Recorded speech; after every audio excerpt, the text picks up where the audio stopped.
Vivi, vamos falar um pouquinho sobre o que é a sexualidade? Porque às vezes as pessoas acham que sexualidade é sexo, mas vai muito além. Não, a sexualidade, ela engloba, né, aqueles sentidos, a feminilidade, a masculinidade. Sim. A sexualidade, ela está envolto, né, de tudo aquilo que o ser humano tem de bonito, de sensual, de amor, de prazer. Então, nós podemos denotar, né, vários sentidos para essa questão da sexualidade. Mas, infelizmente, as pessoas, elas levam para o lado somente do sexo, que também faz parte, né, da sexualidade, tanto feminina quanto masculina. Vivi, esse assunto a gente está trazendo assim em voga porque hoje em dia a gente tem tido várias entrevistas e hoje os problemas com relação à prática do sexo. Ontem nós fizemos uma entrevista falando que o número de AIDS tem aumentado, de pessoas portadoras com o vírus da AIDS. Ontem dia nós tivemos aqui o aumento da sífilis, né? E dentro do perfil dos jovens adultos, desse perfil, dessa faixa etária. Sim. E agora vai começar carnaval, aí o governo começa, sexo seguro, use camisinha.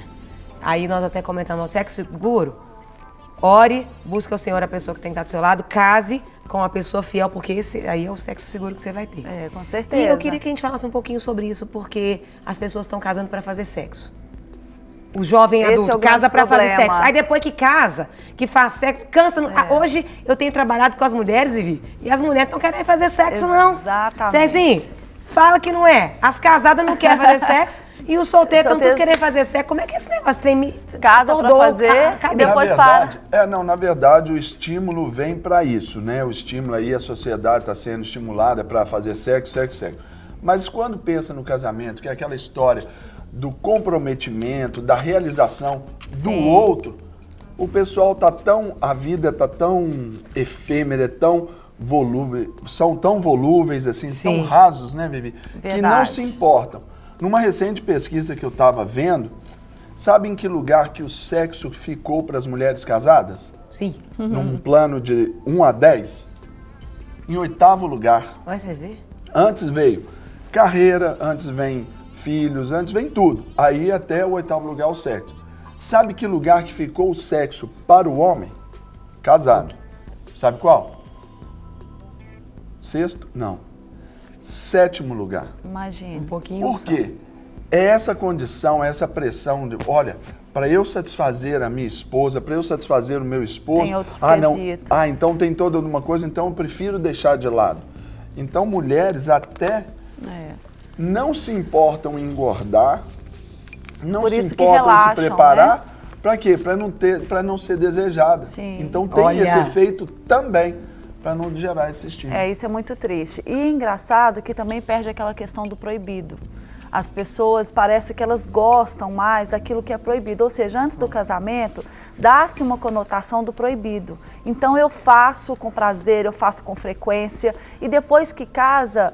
perdeu a graça. Mas, Vivi, não, aí é que tem que ser o contrário. Mas aí dá o sentido do proibido, vamos dizer, para nós cristãos. Cristãos, isso mesmo. Agora, para os não cristãos, é normal. Tem só o sentido de aventura. Exatamente. Ontem, falando sobre a AIDS, o número maior de infectados aí são heterossexuais. Então, por quê? É o estilo da aventura. Exatamente. Então, eu procuro fora, eu sempre vou fora. Porque eu de casa não me satisfaz. Sempre assim. E se você fala com uma jovem hoje aí de 18 anos, ou até menos, sobre o não fazer o sexo antes do casamento, ela ri na sua cara. Por quê? Porque você é antiquada, você está fora da moda, isso não existe. Capaz, eu não vou ter relação sexual com meu namorado ou com os meus parceiros com quais eu fico, né? Ou seja, esquecem das consequências que aquilo traz. Ele vai além do prazer. Sim. Ele não fica somente no prazer, ele sempre traz algumas consequências, seja no corpo, de uma gravidez, de uma doença, ou seja na alma. Os resquícios implantados na alma, eles são muito sérios. Por quê? Porque eu fico com um cara hoje, amanhã eu tô com outro, e aí, o que vai ser o meu corpo? E o homem, para poder ele ter a mulher, a relação sexual com a mulher, eu estava lendo uma revista essa semana e ela dizia sobre isso, uma pesquisa nos Estados Unidos, que 40% dos universitários, eles falam eu te amo para a mulher só para fazerem sexo com ela. Porque a mulher, pelo que ela escuta, ele me ama. Exatamente. E também, Vivi, um novo perfil que vai se desenhando aí da própria população no seu nos seus usos e costumes, Sim. onde, por exemplo, o sexo depende ali dessa conquista. Imagina, do primeiro olhar, ao primeiro contato, ao primeiro beijo, e ali vai até o altar e ali casando, isso leva tempo e custa muito, vamos dizer investimento. assim. Então, quando você tem essa geração que está aí tomada pelo ativismo, o que se observa? Eu vou para a internet porque o nível de estímulo é muito mais rápido e o cérebro não vai diferenciar o que é real do que é o virtual. O estímulo é o mesmo. Então, a turma está indo para o computador, está indo para o smartphone, ao invés de ir para a cama com o esposo, para a cama com a esposa. Carol estava falando aqui há um tempo atrás sobre o beijo na boca lá, que a mulherada reclamando que as casadas dava um beijo, queria dar um beijo no marido, que é o afeto. beijo Dá um beijo na boca, um beijo de língua, aquele beijo assim. Não, aquele aí, beijo. só de dar aquele beijo, o marido Aí tava o marido achando que ela já queria quer sexo, sexo. gente. Só Pois queria um beijo na boca. Olha só, por quê? É aquele estímulo rápido, aquela compensação rápida. Com Então, certeza. por isso Isso é que cerebral, a né? turma- Biológico. É. Agora eu queria que Beijo você... ativa. É a chave. Aí eu venho perguntar, vamos falar, porque a gente está falando aqui o perfil jovem adulto, e hoje tem muitas pessoas com 40 anos que não se casaram ainda. Sim. E a importância, né, as implicações de quando você não estabelece esse padrão de Deus e você começa a ceder e a se relacionar sexualmente. As implicações espirituais, porque quando você se relaciona sexualmente, você se torna uma só carne. Isso. Então, o espiritual se chama laço de alma, os laços que nós vamos criando. E aí você cria um laço de alma, e aí você se tornou uma só carne, mas não tô afim não gostei, não deu certo, e então eu vou. Aí rasga. Um pouco de você fica e um pouco do outro vem. Certamente. Aí eu vou e grudo com outro. Aí vai grudando. O que acontece na minha identidade, Viviane? Como psicóloga, fala sobre a identidade, porque eu vejo que o maior problema nosso é problema de identidade. O fato da relação sexual ele é tão sério que até mesmo quando há ali, né, o coito, o ato principal mesmo, há uma troca, né, de sangue.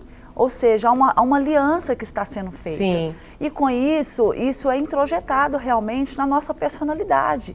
Por quê? Eu estou me relacionando com as pessoas de vários tipos e, querendo ou não, quando você começa a se relacionar com um tipo de pessoa, você passa a adquirir um pouco dela e aquilo tudo vai sendo introjetado. E quando você dá por si, você vai se perceber que não é você mais. Você está com um pouquinho de outro, com um pouquinho do outro. E aí, como lidar com esses conflitos internos, com essas situações? A sua identidade, ela passa a ser comprometida. Sim. Isso é muito sério para uma sociedade. Por isso que hoje nós temos muitas mulheres que são frustradas, porque muitas vezes o homem faz o sexo simplesmente. A mulher, ela faz o amor.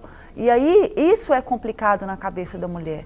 E vai gerando vários tipos de sentimentos e frustrações, onde ela se encontra deprimida, assim, a perda da autoestima, ela não consegue mais se achar nela mesma. Esse é o maior problema. Aí é onde temos que ensinar como se manterem puros, Reeducar, né? para que saibam das consequências, Sim. para eles entenderem que não tem essa diferença do sexo errado e do sexo certo. Porque muitos se frustram por causa dessa ideia. Isso. Olha, não, eu vou me casar porque aí lá o sexo é certo. Não tem ideia do sexo certo, só tem um sexo, que é depois do casamento. Antes e fora do casamento é errado e que é oriundo, aí, egresso desses estímulos que a sociedade... Agora, uma coisa que você falou, em cima disso daí, o reducionismo hoje que a gente trabalha, eu vejo as pessoas... É o quê? O reducionismo. Sensacional. Aí a gente reduz a santidade do casamento a sexo. Sim. Então, mas aí que vem uma coisa, vem erroneamente, que santidade é um todo. É um todo. Mas aí você fala assim, as pessoas falam assim, o seu namoro é santo? O que subentende? Se tem sexo ou não. Ou não, mas aí que eu estou dizendo, então, essa mentalidade reducionista de santidade de Deus, ela é perigosa. Porque você falou, cara, então não vou fazer sexo antes do casamento, então vai dar tudo certo lá. Aí dá errado. Tem uma menina que questionou, falou, mas pastor, eu fiz tudo certo, eu fiz tudo certo, segundo a cabeça dela. eu fiz tudo certo, nós não transamos antes do casamento e agora nós estamos separando. O que deu de errado? Percebe a redução de santidade com o casamento? Sim, Então, claro. Melhor, até a questão da castidade, né? Sim, Justamente. Aí, sim, então, usa a castidade como um protocolo que vai dar tudo certo.